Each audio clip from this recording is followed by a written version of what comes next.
This is the first episode of Rhetoric to Reality.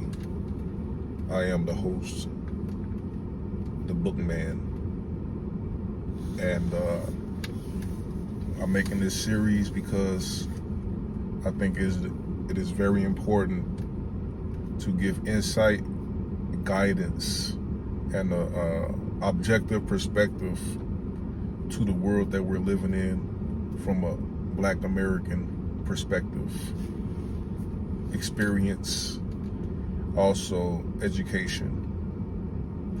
And I had the idea because I listen to a lot of podcasts, and I noticed a pattern. People gets into the habit of discussing an issue. And when we discuss an issue, discussing an issue becomes a pastime. The solution to the issue is no longer the main objective. The discussion, we're going to look for the next day to come to discuss the issue. So it's just this endless discussion of an issue. And then we forget the fact that eventually we're going to have to do action. So this is the whole idea of rhetoric to reality. The words that we're speaking has to lead to some type of change in the physical world. As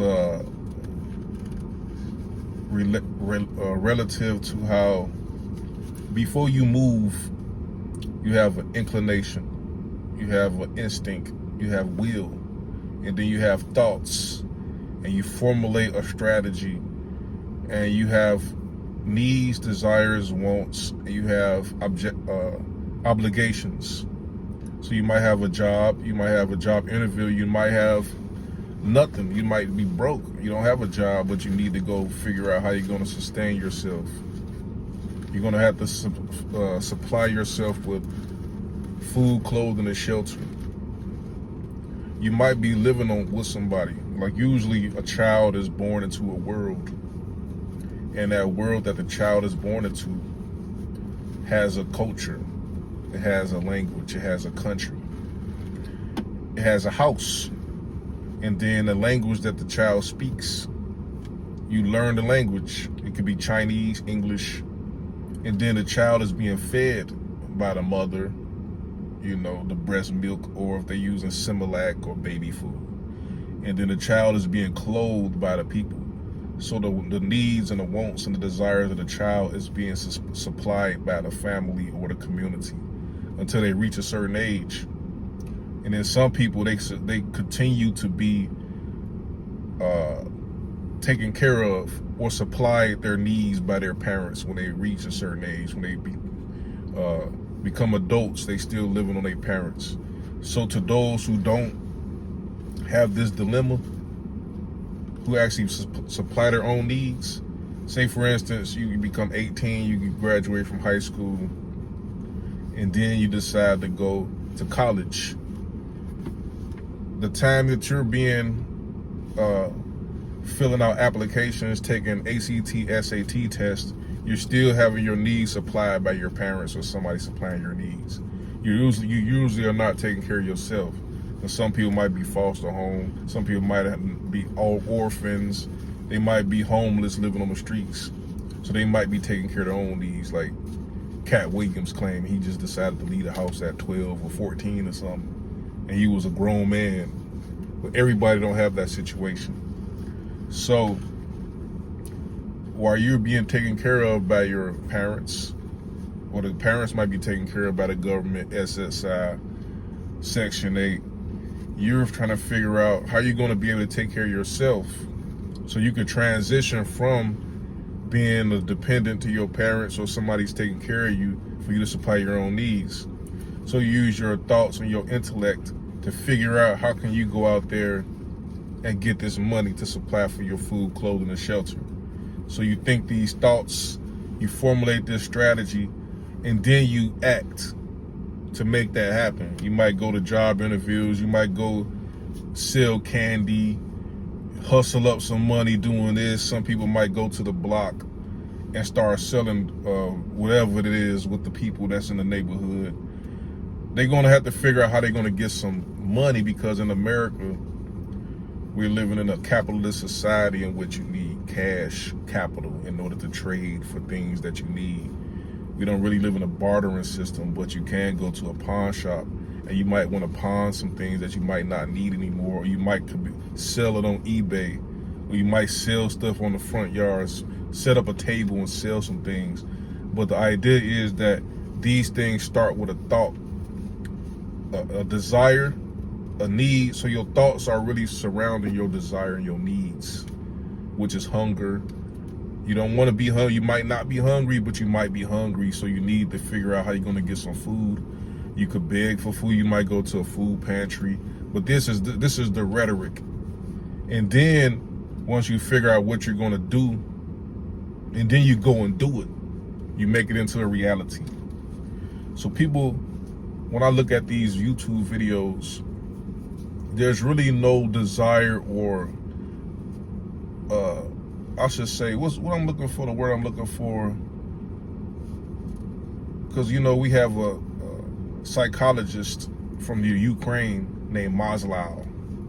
He had the hierarchy of needs. He said human being has 5 basic levels of needs. The first level is the basic needs for food, clothing, shelter, and sex. And then you'll need, once you get those things satisfied on a normal routine basis, then you can move up to higher levels of attainment, up into self-actualization, in which you're going to try to figure out what you're going to be when you grow up. But if you're hungry, you don't have like a secure way to supply for your food, clothing, shelter, and to prevent yourself from being destroyed by predators and being taken advantage of, or esteem and all of these things, you can never reach self-actualization or attainment of your purpose in life. So when I look at these discussions, people are talking about reparations, they talk about tethers, Africans, and whatnot. But there's really no period in which you can calculate, for one, progress. Because, rhetoric, talking is a strategy that can lead to something greater. If that's what your intention is, you can say, okay, in anthropology, we have this phenomenon called transgramification of knowledge, in which scientists have observed monkeys on different islands. Basically 300 monkeys, right? And they notice how when a certain monkey learn a certain characteristic, and they have no connection to the monkeys in the other islands because they're surrounded by bodies of water, the monkeys in the other islands start to display the same behavior that the other monkeys learned. So scientists discovered that there's somehow a transfer of knowledge outside of like traditional means in which we physically communicate, we talk. And people talk about this as the collective consciousness, like all of us are connected wirelessly. And in Islam, I think in the second surah, they talk about how we believe in things seen and unseen. And things that are unseen is things that are abstract and visible. And we know sound is unseen. You can't see sound, but it's a very crucial form of communication. And also the radio waves, frequencies, like this video. And we look at things like Wi-Fi, how Wi-Fi can connect to the internet faster than a physical connection. You can see the physical landline. It's a T100 line, a cable wire, and it's an Ethernet cord. But a wireless communication, a wireless satellite, or a cell phone network can attain faster speeds with 5G, 6G. And the technology was developed by Jesse Russell, black American man, developed this technology. So scientists saw that knowledge can transfer, and also when a certain threshold is achieved, the other members of that species can also attain to that level without actually learning or going through the process to get to that level. It's somehow shared. So when people have these podcasts and they just talk, if they had that idea in mind that they're going to reach a certain amount of people, and this information is going to somehow transform or transfer to each person, and they're going to get this level of consciousness, that could be a form of rhetoric to reality. But people usually, during a process of extreme trauma and conquest, similar to how when the conquistadors came to America based on the Pope Alexander, Papal Bull, the Doctrine of Discovery, people went through such a traumatic, shocking experience. It caused the amnesia. It transformed the people into a new creature. And in science, they talk about how this causes the mind to be split into two. And the one part of the mind is a mechanism of the mind to protect the other mind from those thoughts and experiences. So it creates like an amnesia. And you can look at it like how history teaches BC and AD, before Christ,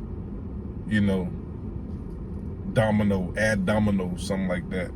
The AD, after the death of Christ, But we could say before the conquest. BC is before the conquest. So we was a whole nother person. We had a whole different set of norms, behaviors, and customs before the conquest. Then we have after the conquest. And after we've been conquered and conquested and been changed, and our minds have been erased,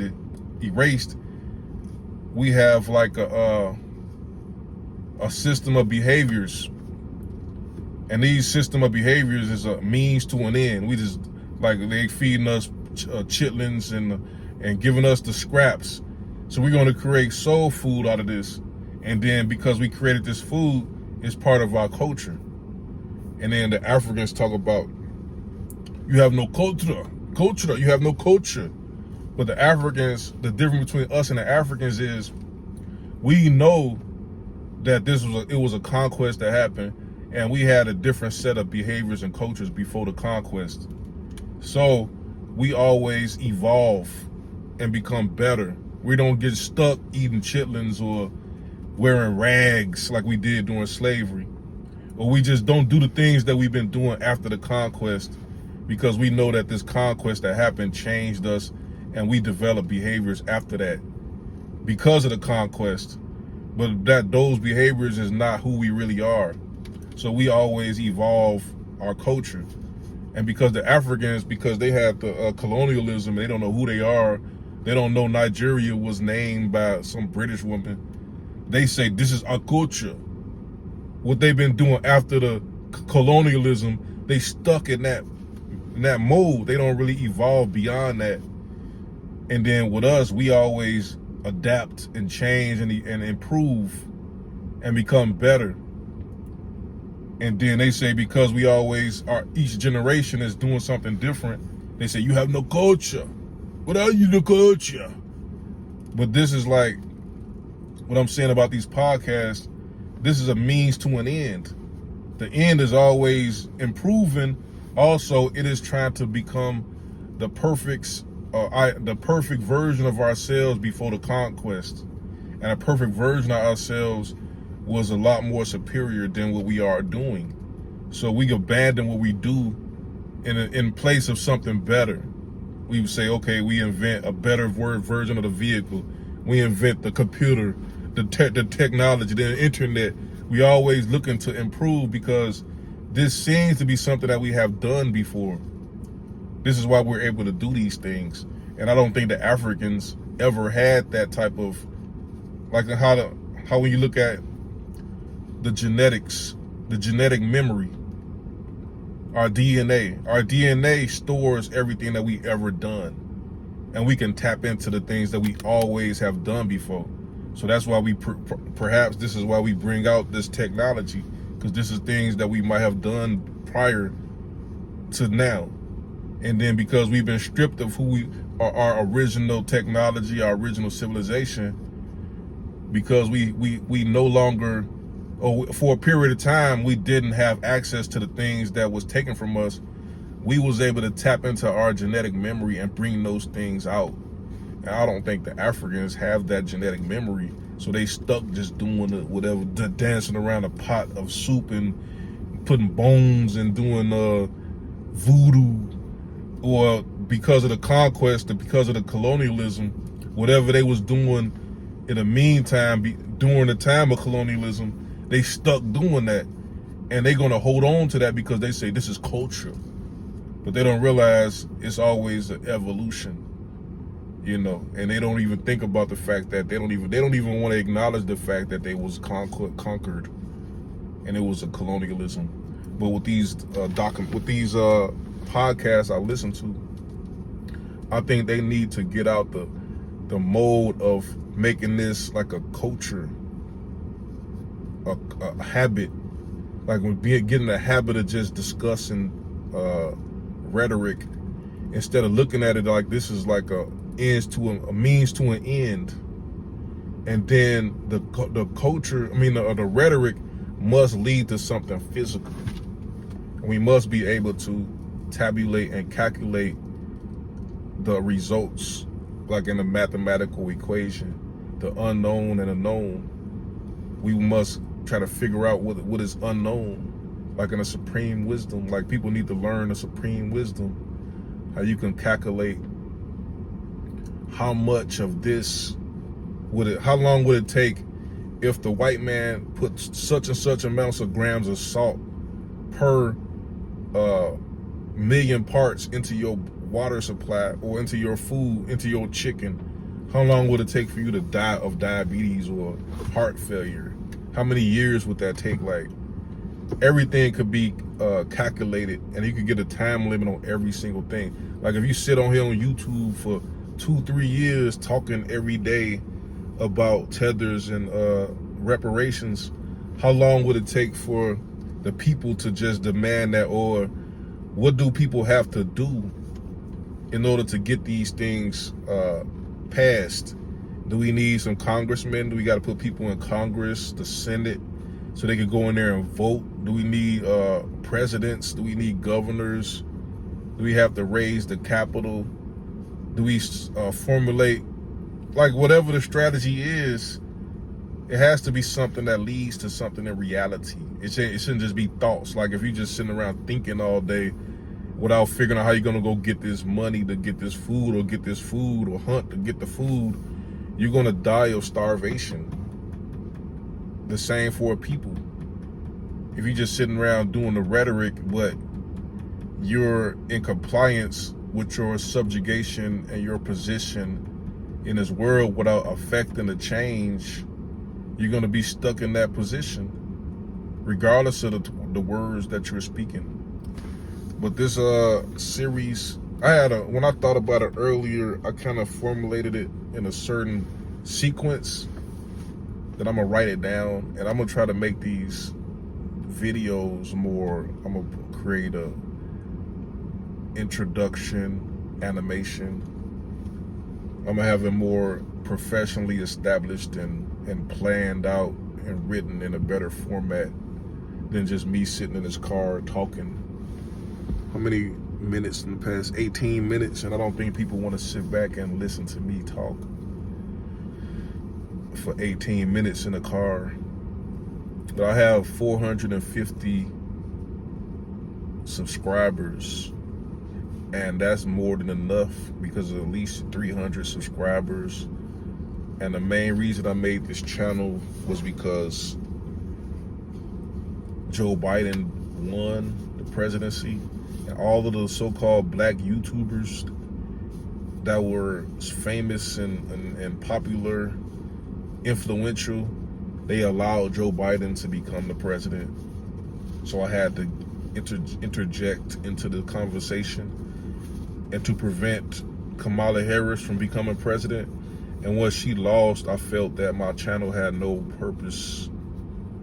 But I think the purpose is to, the purpose has been reinvigorated because I listen to a lot of just endless rhetoric, but I don't really see people or hear people with any type of focus, and they're going to be stuck in a habit like the Africans, making this into a culture,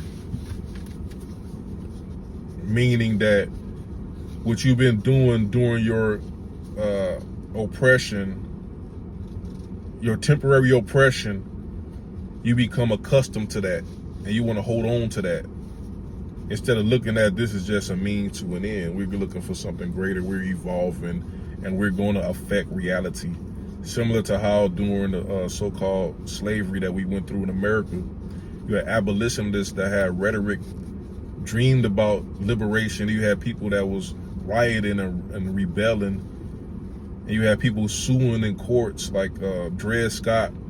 You had John Brown, who actually invaded a slave plantation. But it all started with rhetoric, and then it led to action. Then we had the Civil War. We had a president that was elected who was Abraham Lincoln, who was he was an indentured servant at some point. His father had him working in a plantation, so he had an affinity, he had a connection to that. But it was discussion of ending slavery. It wasn't just a discussion. You had people going to court, you had people doing things, and eventually it culminated into the Civil War. And then after the Civil War, we had we had Lincoln that was taken out, and then we had Andrew Johnson, who pardoned all of the Confederates. He tried to sabotage the 14th or 13th and all of those amendments, the Civil Rights Act, but the Congress stopped that. But it was a concerted effort. It wasn't just talk. Even with Dr. King, the movement, the end of apartheid or segregation, it started off with rhetoric. Then they had to demonstrate. You had to go do boycotts. Somebody had to go on a bus and challenge the status quo and get locked up. And it was a whole entire movement. And then the politicians had to get in there. Adam Clayton Powell, he was instrumental. People like that had to get in there. Politicians. It was people from different angles. Deacons of Defense. And then we had Black Panthers with Huey P. Newton. And he was such a influential, powerful figure because from an analytical perspective, he was able to say power is the ability to define phenomenon and make it act in your desired manner. Like you just, whatever the phenomenon is, like the thing with the 300 monkeys or transgramification of knowledge, you know it's something to that. And we're gonna make that act. But there's a million different phenomenons that you can actually make act towards the goal. If the goal is to get reparations, if the goal is to get free, total autonomy and freedom from white oppression, separation from Africans, those things are being accomplished because we have a person in power who shares a lot of our sentiments. We have a common interests, us and Trump. He want the Africans gone. We want the Africans gone. We want the tethers gone. We want the migrants gone. Trump talking about putting a cap on interest on credit cards. He's talking about preventing corporations from purchasing houses. But this is the perfect scenario that we have a president who is such alignment with our interests. We have to get rid of a lot of the loopholes and policies that these tethers are exploiting, that these people who don't share our common interests, who don't really have a connection to us, who just use their black skin to benefit or marry the black woman just to get citizenship, to try to come here to just consume and to create nests for more Africans to be born. Like, why do we need more Africans? We have a continent with 1.9 billion Africans. Why we need more? You just gonna keep growing Africans? If more Africans was the solution, then Africa would be a paradise. Obviously, we need more Americans, more black Americans than Africans, because we was able to create and accomplish more than all the Africans who ever existed, you know. And Africa was created by the Roman Empire around BC, Julius Caesar, Scipio Africanus, and they conquered Carthage and called it Africa, you know. After the Second and Third Punic Wars, around 200 BC, that's when Africa was created. But Africa originally was just Tunisia. It wasn't called Africa until the Berlin Conference, really, 1888. That's when Africa was created by the Europeans, when they chopped it up and gave it all the countries and all the different colors that represent European powers. So Africa was just created in the 1800s. But the Africans who was colonized haven't really created anything. They haven't really developed any technology, any improvements to the environment, crop rotation, electricity, hydraulics, electromagnetism, computer technology. So why do we need more Africans? You know, that's all the Africans want to do: come over here, consume, have babies, and that's it. Like, that's not helping the world. So that needs to be stopped. Like, if they was able to help the world, they would, Africa, with all them Africans over there, they'd be living in paradise. But they want China, they want Europe, they want somebody else to go over there and help Africa. And yet they want to come over here. Like, if they can't help Africa, why do we need them over here? And then they show disdain, and they are just like a very deceptive, greasy, conniving type of people, like the Somalians. They talk about they stealing all the money. But as far as the rhetoric, there should always be some form of direction towards reality with the rhetoric, the thoughts. It shouldn't, unless it's just entertainment, you know. You just want to be entertained, you want escapism, so you go listen to the people talking on YouTube. But there's really no type of effort towards affecting reality. So I guess to end this video, rhetoric to reality is saying, bringing in, well, if people say manifestation, you know. Well, some people talk about manifestation as some esoteric idea of your thoughts and your will make something happen without any effort. Like, if you have a hands and you have brains, you have a physical body, you must use that physical body and your abilities and your brain to bring in your reality. Because what's the point of you having a body and a brain if you want the ethers to create what you want with your thoughts? You have a hand to create what you want with your thoughts.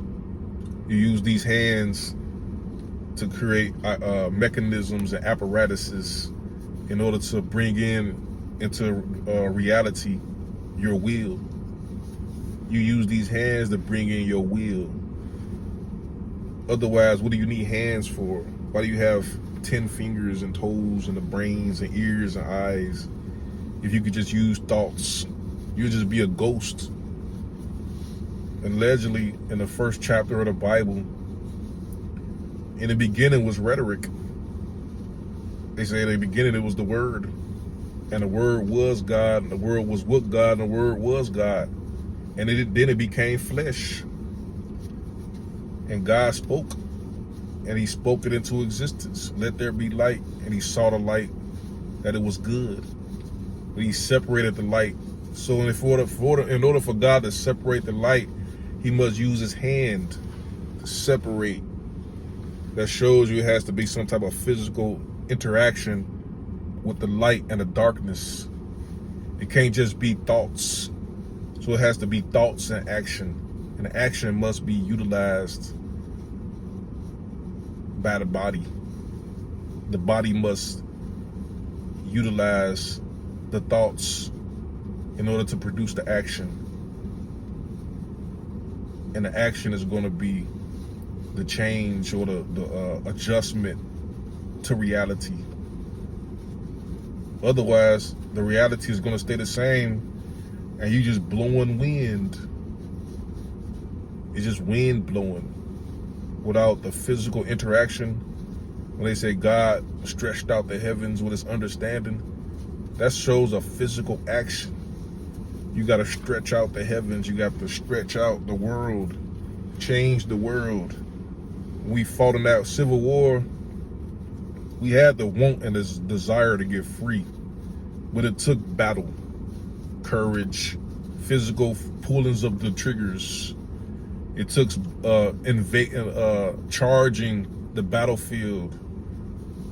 It took that action to stretch reality to your will, to bend reality to your will. And that's what I'm talking about. Rhetoric to reality.